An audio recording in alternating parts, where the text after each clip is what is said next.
Assalamualaikum warahmatullahi wabarakatuh. Selamat malam tuan-tuan dan puan-puan sekalian. Bertemu lagi di dalam channel Kucing Hutan. Video ini adalah video kedua yang saya rakamkan pada hari Sabtu ini, tuan-tuan. Jadi untuk video pertama, untuk dipancarkan kepada channel Putra Buana, dan video ini untuk dipancarkan kepada channel Kucing Hutan. Jadi isinya lebih kurang sama, tuan-tuan. Tetapi ada sedikit update yang terbaru berkaitan berita-berita pada hari Sabtu ini. Yang pertamanya, penduduk Kampung Kangkar, Teberau, Johor Bahru melahirkan rasa resah kerana kampung mereka telah dihuni oleh kira-kira 1,000 warga Rohingya, di mana warga Rohingya ini tidak menjaga kebersihan, telah melonggokkan barangan lusuh seperti besi, plastik dan sebagainya di sekitar rumah mereka. Barangan recycle yang boleh membiarkan nyamuk. Anak-anak mereka bermain tanpa kawalan, hingga boleh mengakibatkan kemalangan, menyusahkan penduduk.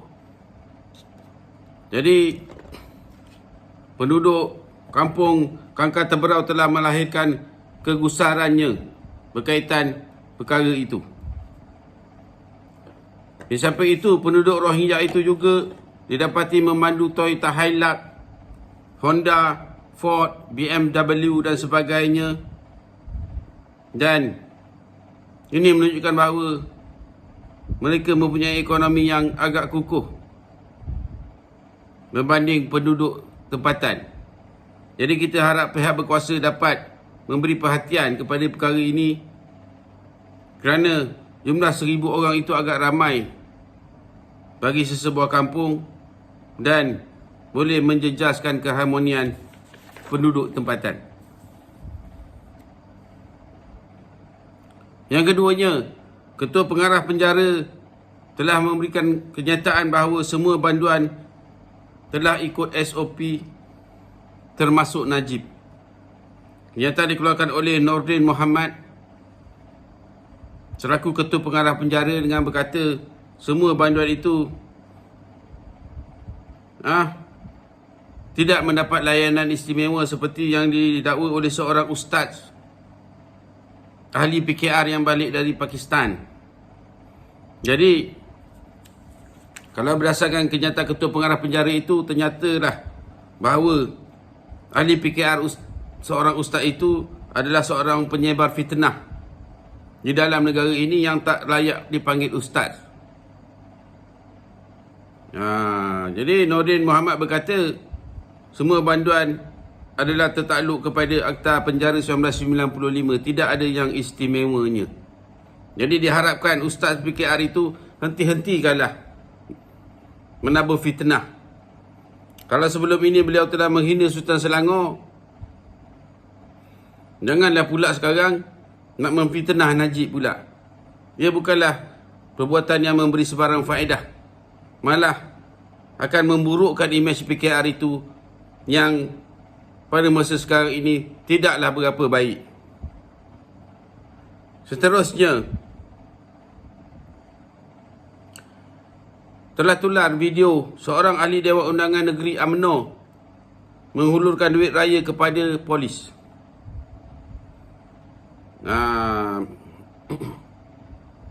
Kabarnya setiap anggota polis di daerah terbabit telah diberikan wang raya sebanyak RM20 seorang kepada seramai 420 anggota.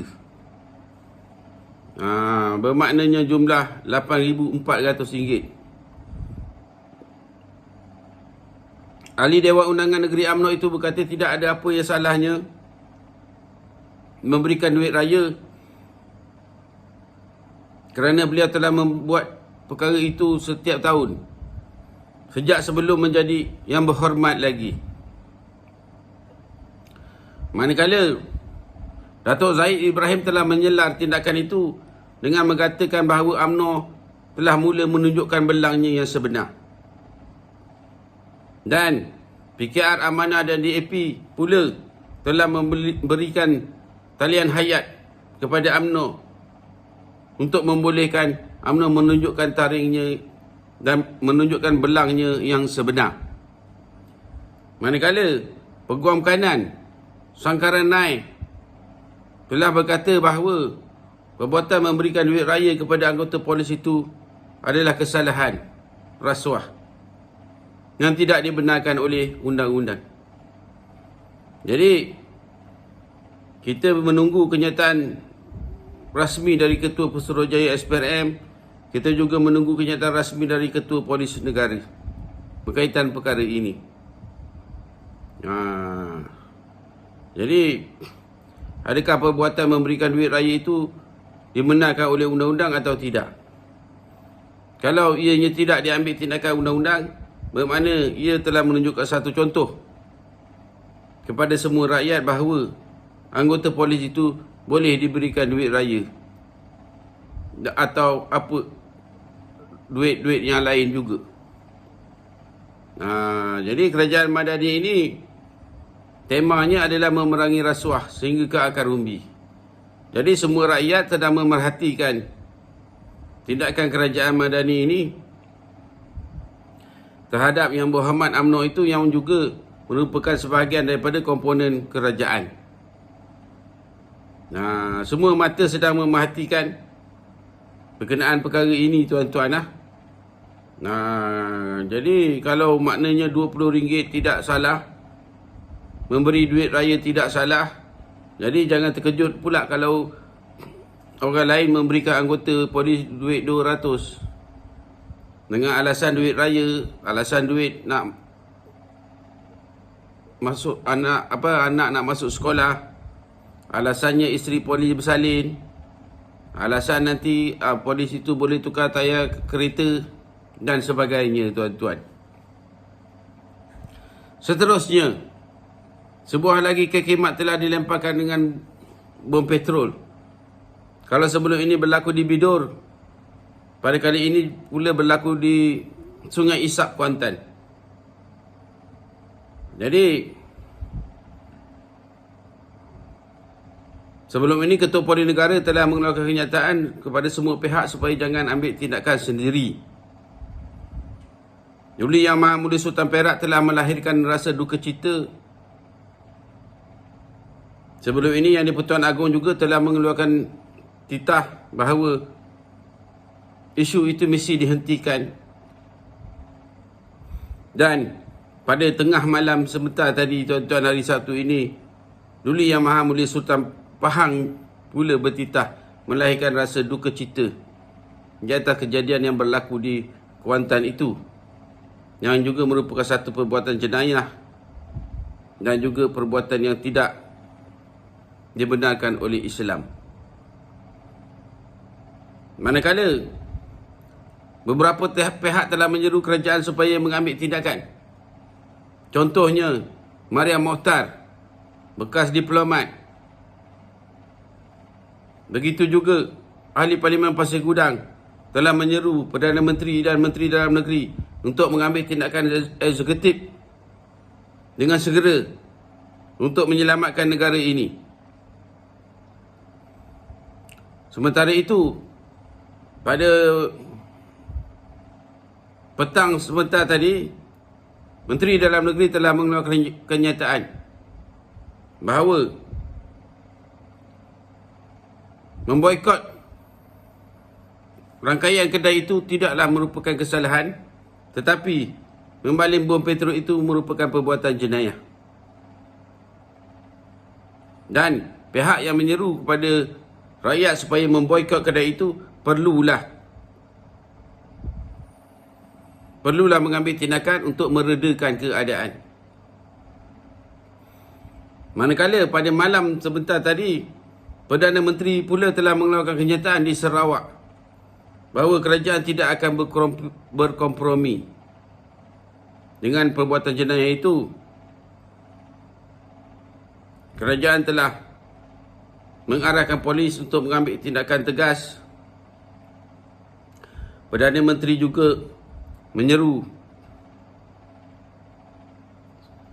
supaya semua pihak tidak mengambil tindakan sendiri. Sementara itu, Pemuda Pakatan Harapan telah menyeru kerajaan supaya mengambil tindakan yang tegas. Jadi, sebelum ini Profesor apa itu tuan-tuan, dari UCSI juga telah mengeluarkan kenyataan. Muhammad Taufik Ismail juga telah mengeluarkan kenyataan, dan banyak kenyataan telah dikeluarkan, termasuk juga oleh ahli-ahli parlimen dari Sabah dan Sarawak. Manakala PAS dan Perikatan Nasional tidak campur tangan dalam hal ini. Pada malam ini sebentar tadi, Ketua Dewan Ulama PAS Pusat telah mengeluarkan kenyataan bahawa PAS tidak terlibat dengan memboikot kedai rangkaian itu. Sebelum ini, pimpinan PAS juga menyatakan bahawa isu itu telah dipolitikkan dan mereka tidak campur tangan. Jadi, kita pun tak tahulah apa tindakan yang akan diambil oleh polis, apa tindakan yang akan diambil oleh Menteri Dalam Negeri dan Perdana Menteri. Yang jelasnya, jika kerajaan ini gagal mengambil tindakan membendung perkara ini, maka kepercayaan rakyat terhadap kerajaan ini akan semakin terhakis. Sekarang ini sudah keluar suara-suara sumbang yang mengatakan Perdana Menteri ini takut dengan golongan tertentu, sehingga membiarkan golongan tertentu itu bertindak berleluasa. Ini imej yang tidak baik untuk Perdana Menteri dan menunjukkan bahawa kerajaan perpaduan ini sudah kehilangan kompas moral untuk mentadbir negara ini. Walaupun alasan moral adalah alasan nombor satu yang telah dijelaskan kepada kita kenapa mereka perlu memerintah negara, kerana demi akhlak dan demi moral. Jadi kalau kerajaan ini tidak bertindak tegas atau gagal bertindak, maka ternyatalah kerajaan ini sudah kehilangan kompas moral yang disebut mereka itu. Manakala ahli parlimen tuaran pada hari ini telah mengeluarkan kenyataan bahawa tindakan membaling bom petrol itu adalah satu tindakan pengganas. Ia adalah perbuatan pengganas. Bermaknanya perbuatan pengganas ia perlu dikawal melalui POTA, Prevention of Terrorist Act, yang telah diluluskan di zaman Najib dulu untuk menggantikan ISA. Jadi sebenarnya seluruh rakyat sedang menunggu bagaimanakah kerajaan akan menggunakan peruntukan undang-undang yang sedia ada ini untuk mengekalkan keamanan dalam negara. Kita sudah bercakap banyak kali supaya kerajaan bertindak tegas, tidak memberikan ruang yang terlalu besar kepada sesetengah pihak atau sesetengah puak untuk membuat huru-hara dalam negara ini. Terutamanya jika golongan itu diketuai oleh seorang yang mempunyai banyak kes di mahkamah, yang mungkin cuba melepaskan dirinya daripada menghadapi kes-kes pendakwaan di mahkamah itu dengan cara menimbulkan huru-hara. Ini perkara yang perlu dielakkan, tuan-tuan, supaya kerajaan ini terus bertambah kukuh dan mendapat keyakinan segenap lapisan masyarakat. Sementara itu, Perdana Menteri pula telah mengarahkan polis supaya bertindak tegas dan tidak berkompromi dengan perbuatan jenayah itu. Jadi, cakap memanglah senang, tuan-tuan. Bertindak tegas, tidak berkompromi. ambil tindakan segera. Memang senang, cakap memang senang tuan-tuan. Tetapi yang susahnya adalah tindakan, itu yang susah. Bagi pihak Ketua Polis Negara pun susah nak mengambil tindakan sebab tidak ada bukti. Dan orang yang membuat jenayah itu pun dia bukan orang bodoh. Dengan mudah-mudah meninggalkan bukti atau meninggalkan jejak hingga mereka boleh dikesan. Orang yang membuat itu pun ada akal tuan-tuan. Contohnya yang melempar bom petrol di Bidur. Bukan senang nak mengesannya tuan-tuan. Sebab mereka tahu itu kesalahan yang serius. Dan mereka yang membuat itu sudah bersiap sedia mengambil langkah-langkah yang perlu untuk mengelakkan mereka dikesan. Begitu juga pada bulan lepas, bom petrol juga telah dilempar ke rumah ahli parlimen Beruas, yang mana sampai sekarang tidak ada pendakwaan. Di mana seorang ahli parlimen, iaitu ahli parlimen Tuaran, memberitahu kita bahawa ahli parlimen Beruas memberitahu dia bahawa polis telah menjanjikan untuk mendakwa 2 orang yang sebelum ini telah berjaya ditahan. Tetapi ahli parlimen Beruas itu telah memberitahu ahli parlimen Tuaran bahawa sehingga sekarang tidak ada pendakwaan yang telah dibuat.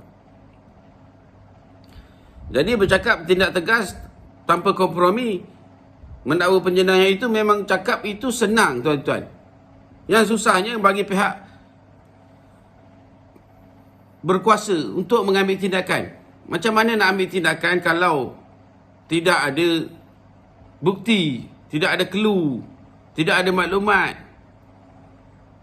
Macam mana nak ada maklumat? Sebab orang itu yang buat itu pun canggih. Dah bersiap sedia untuk mengelakkan dari dijejaki. Jadi kita berharap jangan pihak kerajaan ini hanya berjanji demi berjanji saja, tetapi tidak dikotakan. Jadi kalau tidak ada bukti, tidak ada saksi, tidak ada maklumat apa semua, gunakan Prevention of Terrorist Act seperti yang diperuntukkan undang-undang yang telah diluluskan di zaman Najib untuk mencegah perbuatan itu. Peruntukan undang-undang sudah ada tuan-tuan. Jangan kata tak cukup peruntukan undang-undang. Peruntukan undang-undang sudah ada, sudah cukup. Cuma masalahnya kerajaan enggan menggunakan peruntukan undang-undang itu. Sehingga 3 orang Sultan telah bertitah. Sultan Perak telah bertitah, Sultan Pahang telah bertitah, malah yang di Pertuan Agong pun sudah bertitah. Tetapi kerajaan ini enggan mengambil tindakan. Adakah kerana kerajaan ini takut kepada seseorang? Atau takut kepada seorang presiden yang juga rakan gabungannya? Atau apakah masalah dengan kerajaan ini tuan-tuan? Jadi sekarang ini semakin banyak suara-suara mengatakan bahawa kerajaan yang ada ini gagal. Gagal menguruskan ekonomi. Gagal menguruskan perspektif. Gagal menerangkan dasar-dasar kerajaan. Gagal menjawab isu-isu yang ditimbulkan. Jadi kita juga tak mahulah kerajaan ini terus dituduh gagal. Terutamanya gagal mengekalkan keamanan dalam negara. Cukup-cukuplah berdiam diri dan cukup-cukuplah tidak mengambil tindakan. Perlulah ambil tindakan. Dengar itu kenyataan daripada ahli parlimen Pasir Gudang yang dah beberapa kali bersuara berkenaan perkara ini. Dengarlah kenyataan beberapa ahli-ahli parlimen dari Sabah dan Sarawak, dan dengarlah seruan dan saranan daripada ahli-ahli G25, saranan daripada masyarakat sivil, saranan daripada Lawyers for Liberty, saranan daripada Majlis Peguam berkenaan perkara ini. Jika kerajaan terus tidak mengambil tindakan dan terus hanya bertanam tebu di pinggir bibir, nescaya masyarakat sivil, masyarakat kelas menengah akan hilang kepercayaan kepada kerajaan perpaduan ini, tuan-tuan. Berita terakhirnya, iaitu berkaitan dengan penahanan seorang lelaki usia 36 tahun yang masuk ke negara ini menggunakan pasport Perancis, yang telah ditahan oleh polis kira-kira 2 hari lepas. Di mana siasatan polis telah mendapati lelaki ini memiliki 6 pucuk senjata api bersama dengan 200 butir peluru. Jadi perkara ini telah berkeluar di dalam Reuters pada hari ini, tuan-tuan. Sama juga dengan berita bom petrol yang dilemparkan kepada 2 buah kedai rangkaian baru-baru ini juga telah keluar dalam berita Reuters. Dan ini semua perkara-perkara yang membawakan imej yang kurang baik kepada negara kita untuk menarik pelaburan, untuk menarik pelancongan, tuan-tuan. Jadi menunjukkan bahawa ada kekacauan yang berlaku, terutamanya berkaitan dengan bom petrol itu. Berbalik kepada lelaki dari Perancis itu, pihak polis menjelaskan bahawa hasil siasatan polis, lelaki itu telah mengeluarkan pasport Israel dan mendakwa tujuannya datang ke Malaysia adalah untuk membunuh seorang warga Israel untuk menyelesaikan isu keluarga. Jadi banyak dibangkitkan orang, kalau nak membunuh satu orang, apa perlunya sampai 6 pucuk senjata api? Apa perlunya 200 butir peluru? Nah, lelaki ini telah sampai dari UAE pada 12 Mac dan telah menginap di beberapa hotel mewah di tengah ibu kota. Beliau telah didapati berbelanja di shopping mall yang mewah. Beliau telah makan di restoran-restoran yang mewah bertaraf 5 bintang dan tinggal di hotel-hotel yang mewah bertaraf 5 bintang juga. Jadi sepasang suami isteri telah pun ditangkap oleh polis pada petang semalam di Bazar Ramadan di Kuala Selangor, di mana kedua mereka telah mengaku menjual senjata api itu kepada lelaki ini, di mana pasangan suami isteri itu telah mengaku bahawa mereka telah membeli senjata api itu dari Thailand. Hasil siasatan polis menunjukkan bahawa transaksi jual beli senjata api itu telah dilakukan menggunakan cryptocurrency. Jadi menurut Profesor Muhammad Nizam Muhammad Aslam, bahawa tidak mustahil ejen Israel sedang menyiasatkan pemimpin negara. Manakala Ketua Polis Negara Tan Sri Muhammad Nazarudin pula berkata tidak mustahil bahawa ada kemungkinan bahawa beliau juga turut menjadi sasaran. Nah, ini semua berita yang kurang menyenangkan kita, tuan-tuan. Ada yang mengaitkan ini dengan kelantangan kerajaan mengutuk serangan Israel kepada Gaza. Tetapi kita pun tak tahu hakikat yang sebenar. Ada kemungkinan ia melibatkan perkara lain. Ada yang berkata ia adalah cubaan ejen Israel untuk membunuh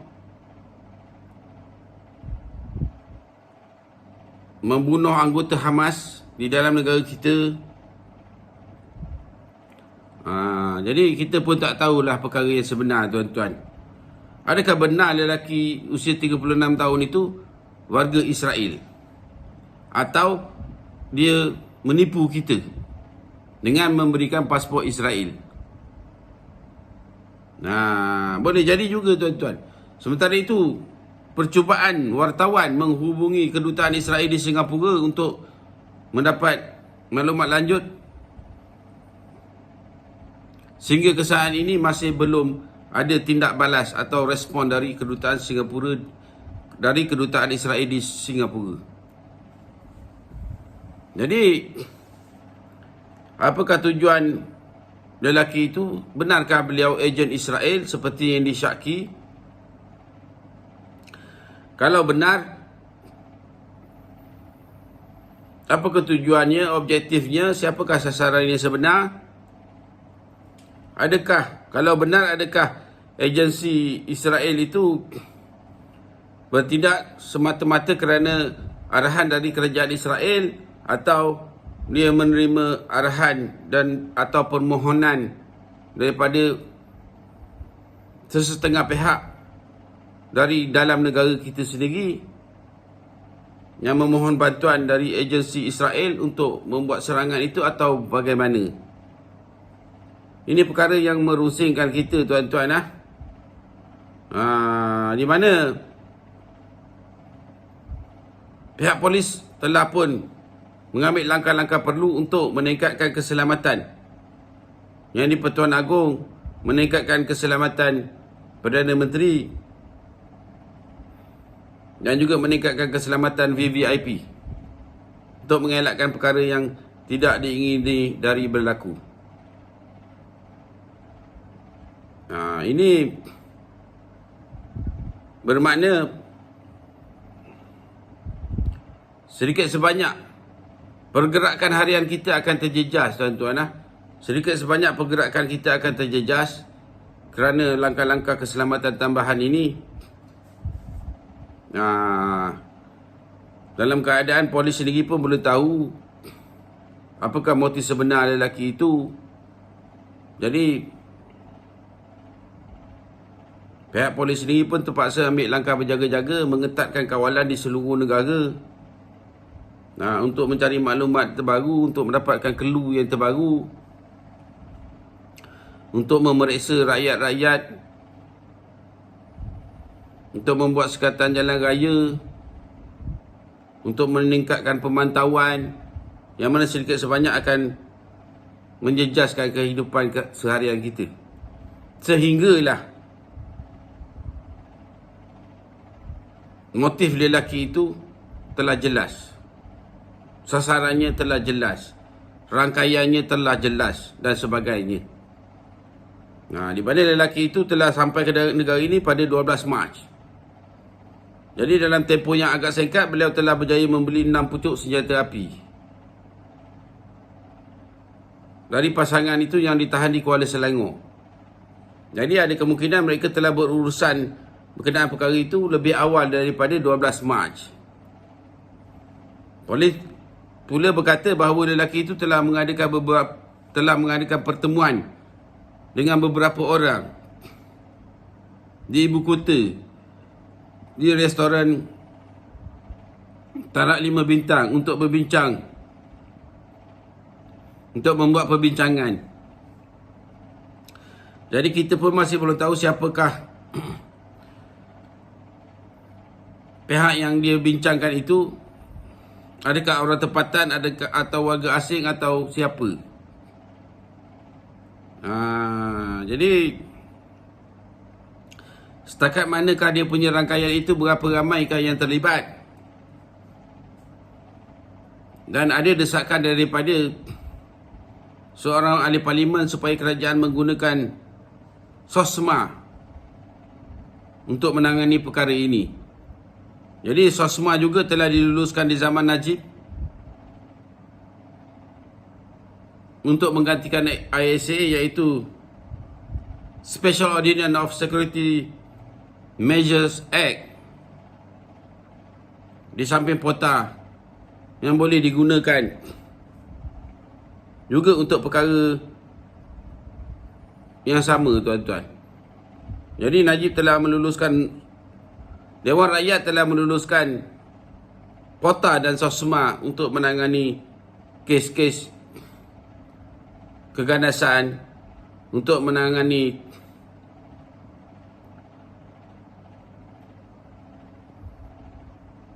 langkah-langkah keselamatan. Telah ada cukup peruntukan undang-undang dan hanya perlu digunakan sahaja oleh kerajaan yang ada sekarang ini. Di mana kerajaan sekarang ini tidak perlu menggubal undang-undang baru kerana ia akan mengambil masa. Tambahan pula, peruntukan undang-undang itu sudah ada dan sudah cukup. Hanya memerlukan keberanian, keikhlasan dan ketegasan kerajaan untuk menggunakan kedua-dua peruntukan undang-undang itu untuk mengekalkan keamanan dalam negara. Sehingga bertemu lagi, sekian. Terima kasih.